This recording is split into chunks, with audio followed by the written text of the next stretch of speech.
आज की इस वीडियो में मैं आप लोगों को बहुत ही कमाल की जड़ी बूटी पौधे से परिचित कराऊंगा और उसकी अनमोल औषधि प्रयोग आप लोग को बताऊंगा, जिसका प्रयोग करने के बाद आप भी कहोगे अरे वाह, काश पहले पता होता तो बहुत अच्छा होता। लेकिन कोई बात नहीं दोस्तों, आज मैं आप लोग को इसकी जो जानकारी बताऊंगा उसे अच्छे से याद रख लीजिए या फिर हमारे चैनल को सब्सक्राइब कर लीजिए, क्योंकि हम इसी तरह की जानकारी हमेशा लाते रहते हैं और आप लोग को बताते रहते हैं। तो आप लोग अगर इस पौधे को देखे हो तो अच्छे से देख करके जान लीजिए इसके बारे में और भी आज। लेकिन नहीं पहचानते हैं तो भी पहचान लीजिए देख करके, क्योंकि यह इतना अच्छा औषधि है, इतना दिव्य गुणों से भरा हुआ ताकत का खजाना है और इसका प्रयोग करने वाला कभी भी किसी भी प्रकार की कमजोरी से परेशान नहीं रहता और आसानी से अपनी समस्या को हल कर सकता है खुद ही, स्वयं ही। किसी भी प्रकार की उसे बाहर में इलाज कराने की ज़रूरत नहीं पड़ती है, क्योंकि इतना सक्षम है यह जड़ी बूटी कि मैं आपको क्या ही बताऊं। तो सबसे पहले तो आप इसके बारे में थोड़ी बहुत जान लीजिए, उसके बाद औषधि प्रयोग मैं बताऊंगा।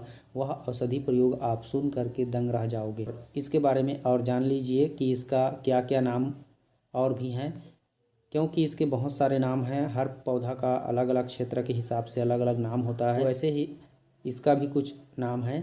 जैसे संस्कृत में इसे अतिबला कंकतिका कहते हैं और हिंदी में कंघी या झंपी कहा जाता है, उड़िया में नाको चोनो कहा जाता है, उर्दू में कंघी कहा जाता है, गुजराती में खपाट कहा जाता है, पंजाबी में पीली बूटी कहा जाता है और मराठी में पोटरी कहा जाता है, अंग्रेजी में इंडियन मैलो कहा जाता है। तो इस तरह से अलग अलग क्षेत्र के हिसाब से अलग अलग नाम होते हैं दोस्तों। तो खैर अब आगे बढ़ते हैं। इस जड़ी बूटी के संदर्भ में आप लोग को वह खास जानकारी बताते हैं जिस जानकारी को जानने के लिए आप सभी उत्सुक हैं। सबसे पहले तो पत्ते के बारे में बता देता हूँ। इसके पत्ते को काढ़ा बनाकर यदि आँखों को उस काढ़े से धोया जाए तो आँखों की समस्या समाप्त हो जाती है। जैसे आँखों का जलन, आँखों में धुंधला दिखाई देना, आँखों में जाले दिखाई देना, मतलब आँखों को पूरी तरह से स्वस्थ कर देता है अगर इसके पत्ते का काढ़ा बना करके उस काढ़े से आँखों को धोते हो तो। अगर दांत में पीड़ा है तो इसी तरह से पत्ते का काढ़ा बना करके गरारा किया जाता है, जिससे दांत के मसूड़े स्वस्थ होते हैं और दांत का दर्द ख़त्म हो जाता है। अगर पेचिश हो जाए तो सिर्फ इस अतिबला के पत्ते को घी के साथ तल करके यानी भून करके उसका सेवन चटनी की तरह करने पर अतिसार में लाभ होता है। अगर किसी को बवासीर हो जाए तो इसके सिर्फ 2 पत्ते चबा लो सुबह शाम, बवासीर में फ़ायदा होगा।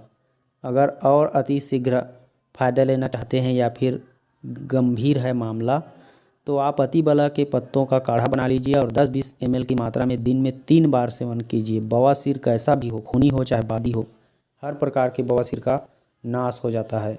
अतिबला की जो जड़ होता है इस पौधे के अंदर खोदोगे तो जड़ निकलेगा। उस जड़ को आप सुखा करके चूरन बना लीजिए और मधरस के साथ यानी शहद के साथ 1-2 ग्राम की मात्रा में सेवन करने से जो यकृत का रोग होता है, लीवर का रोग होता है, खून ना बनने की समस्या होती है, वह ठीक हो जाता है और पीलिया, कामला सभी रोगों में असर दिखाता है। अगर किसी को मूत्र कृच की परेशानी है यानी बार बार पेशाब करना या थोड़े थोड़े मात्रा में पेशाब निकलना, इस तरह की समस्या को मूत्र कृच कहा जाता है। तो इस तरह की समस्या अगर है तो अतिबला की जड़ को आप काढ़ा बना करके दिन में 2-3 बार सेवन कर सकते हैं। इससे मूत्र में किसी भी प्रकार की कठिनाई हो रही है वह ठीक हो जाता है, जलन शांत हो जाता है।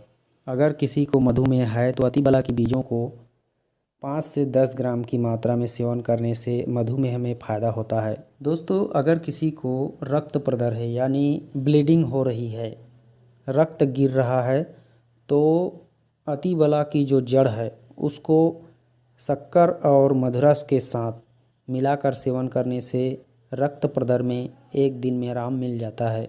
अगर फोड़ा फुंसी है, घाव है, तो अतिबला के सिर्फ पत्तों का लेप कर देने से या फिर उसका काढ़ा बना कर के घाव को धोने से घाव शीघ्र भर जाता है। दोस्तों अगर किसी को मिर्गी रोग है, जो बार बार चक्कर खाता है, गिर जाता है, बेहोश हो जाता है, तो यह बहुत ही घातक होता है। अगर कहीं खतरनाक जगह में गिर जाए तो उसकी जान भी जा सकती है। तो इस तरह से किसी को मिर्गी की समस्या है तो सिर्फ 1-2 ग्राम अतिबला की जो जड़ है उसका चूरन सुबह शाम सेवन करें, सिर्फ पानी के साथ। इससे उनका मिर्गी रोग 1-2 सप्ताह में ही कम हो जाएगा, जो दौरे पड़ते हैं वह बंद हो जाएगा। अगर किसी को बुखार आ गया तो अतिबला का काढ़ा बना लीजिए, इसके जड़ को और इसके पत्ते को, और इसमें 1 ग्राम सौंठ का चूर्ण मिला करके पी लीजिए दिन में 2-3 बार। तो बुखार में भी आराम मिलता है, बुखार अतिशीघ्र उतर जाता है। दोस्तों, अब मैं आप लोगों को इसका जो रसायन बाजीकरण औषधि प्रयोग है उस प्रयोग को बता रहा हूँ। अगर किसी को इसकी आवश्यकता है तो ध्यान से सुनिए और अच्छे से प्रयोग कीजिए।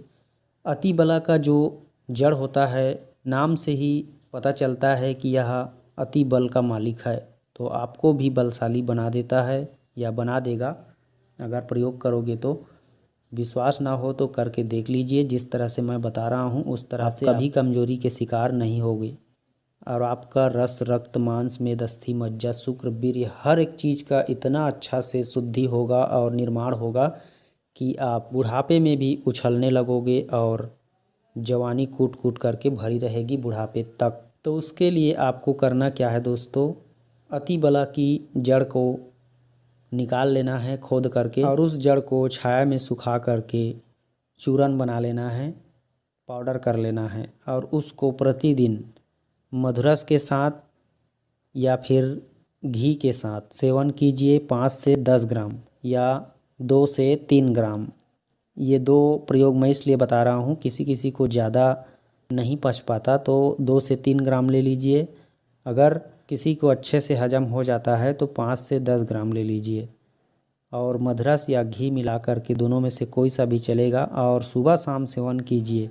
अगर इसका जड़ का ताज़ा रस निकाल सको तो 5 से 10 मिलीलीटर रस भी मधरस के साथ या घी के साथ सेवन कर सकते हो। यानी इसके जड़ को घी या मधरस के साथ यानी शहद के साथ, दोनों में से किसी के भी साथ अगर सेवन करते हो तो निश्चित रूप से आपकी बल की वृद्धि होगी और आपके अंग अंग का विकास होगा, शरीर में नया जान भर जाएगा, नसों की कमजोरी दूर हो जाएगी, ढीलापन खत्म हो जाएगा, आपके जो मर्दाना शक्ति है वह कई गुना बढ़ जाएगा। ऐसा कहा जाता है कि अतिबला का सेवन करता है इसकी जड़ के पाउडर का, उसका बल हमेशा अति रहता है, कभी खत्म नहीं होता है। इसीलिए इसका नाम अतिबला रखा गया है, क्योंकि यह अति बल प्रदान करने वाला एक दिव्य चमत्कारी औषधि है और इसका सेवन करके हर पुरुष अपनी मर्दानगी को कई गुना बढ़ा सकता है। दोस्तों, अब जाते जाते इसका जो विष चिकित्सा है उस प्रयोग को बता देता हूँ।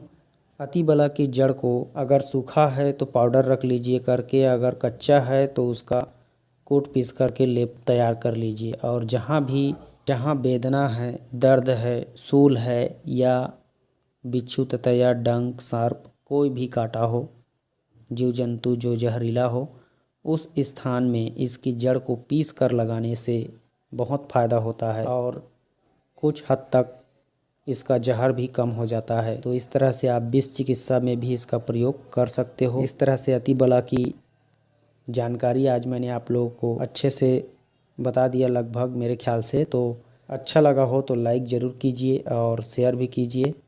मैं मिलता हूँ किसी और अच्छी औषधि वीडियो में, तब तक के लिए नमस्कार, जय हिंद, जय छत्तीसगढ़।